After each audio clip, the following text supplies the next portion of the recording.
Africa is largely victimized by effects of climate change, apparently for sins committed by Western countries through huge carbon emissions that pollute the environment. The latest example of disasters emanating from climate change is Cyclone Idai, which wiped out roads, bridges, and dams in Southeast Africa. The United Nations estimate that Cyclone Idai and subsequent flooding destroyed more than 733 million buildings, infrastructure, and crops. More than 100,000 homes were damaged or destroyed, and 3 million people experienced the direct effect of the cyclone, with hundreds of thousands in need of assistance. It is against this background that the network of Pan-African media women, also known as Les Panafricaines, decided to focus on climate change for its third edition of the forum in Casablanca, Morocco.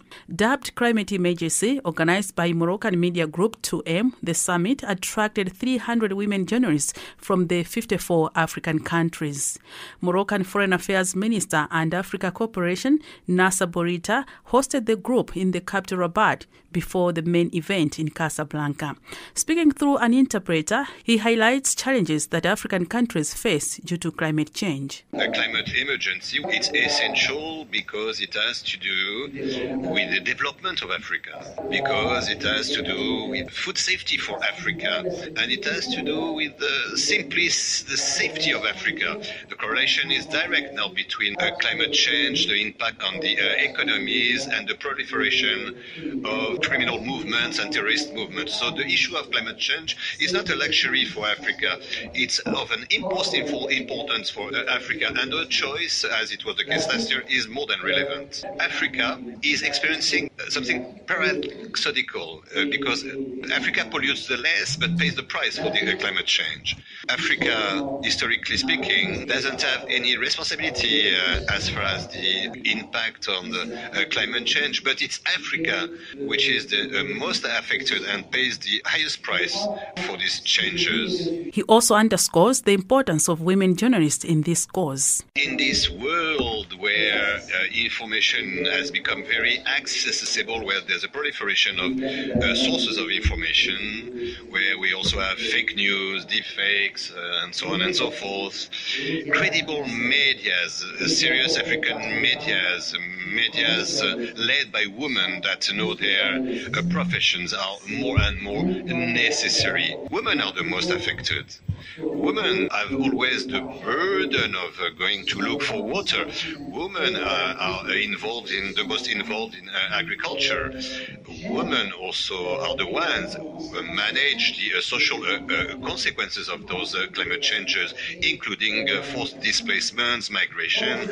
Having discussed various topics such as green economy for Africa, energy transition, and health impact of climate change, at the end of the summit, the participants unanimously adopted the theme of climate change adaptation to champion in their respective countries as media agents of change. They also speak highly about the significance of the Climate Emergency Summit. My name is Damari Muhaye. I'm a journalist from Uganda. I work with Daily Monitor. I've learned a lot of things from this conference. I'll start with a bit of health. I didn't know that some diseases are caused as a result of climate change, but due to the fact that some experts took us through a number of things, how the things which are brought about by climate change, I've learned a lot. So I'll try to investigate and maybe check out some of the diseases we have been experiencing in our country and connect them to climate change and educate people or inform them about how they are caused about and how to reduce the risk of maybe the climate change. Yeah, something like that. My name is Hawa Bihoga. I'm working with DW Kiswahili Service.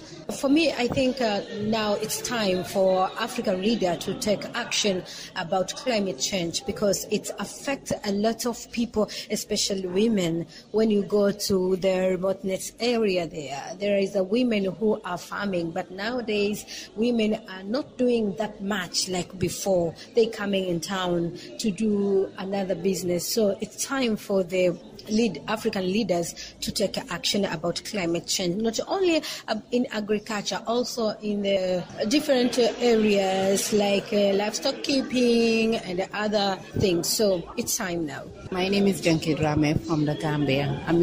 This is my fourth time to attend this program, but it is very important because I have the opportunity to meet different women in the world, and then we discuss about very important things about climate change. The importance of it cannot be emphasized and others. My name is Blessing Ibunge. I'm from Nigeria, a journalist from Nigeria.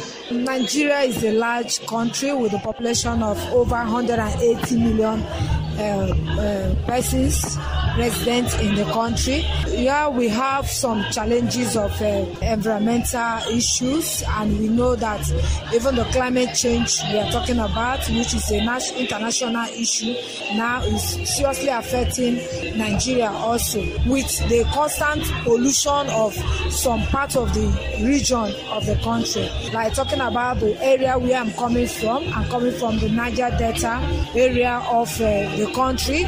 In this area, we are suffering serious pollution from activities of multinationals, and at the end of the day, they are causing pollution, damages to the soil. The waters are being polluted, that people these days in that part of the country, especially the area called Ogoni Axis, where the water has been covered with benzene. And you know what benzene is? Benzene is very cancerous in nature. So from here as a journalist, what action are you going to take? Yeah, as a journalist, from what I have covered there, I'm going out there to educate them and to inform them, because some of them may not know that the life they are living was not really good for their health. And I'm going to see how my reportage can also affect the government decision on their political will in tackling with the issue. The Pan-African Media Women Network unites Africa, as its president explains through a translator. In 3 years, the Pan-African Network is one of the only non-governmental organizations of the continent to bring together the journalists of 54 countries. I think we are the only organization of journalists which is able to bring all the countries together. We are obliged as civil society to succeed where political organization or government have failed. We are all different and at the same time all similar. The same problems as women, the same difficulties as journalists, and thanks God, the same energy and the same desire to see Africa, which is so dear to us, to decide for itself, to decide by itself in front of issues like climate change that we are experiencing without causing it.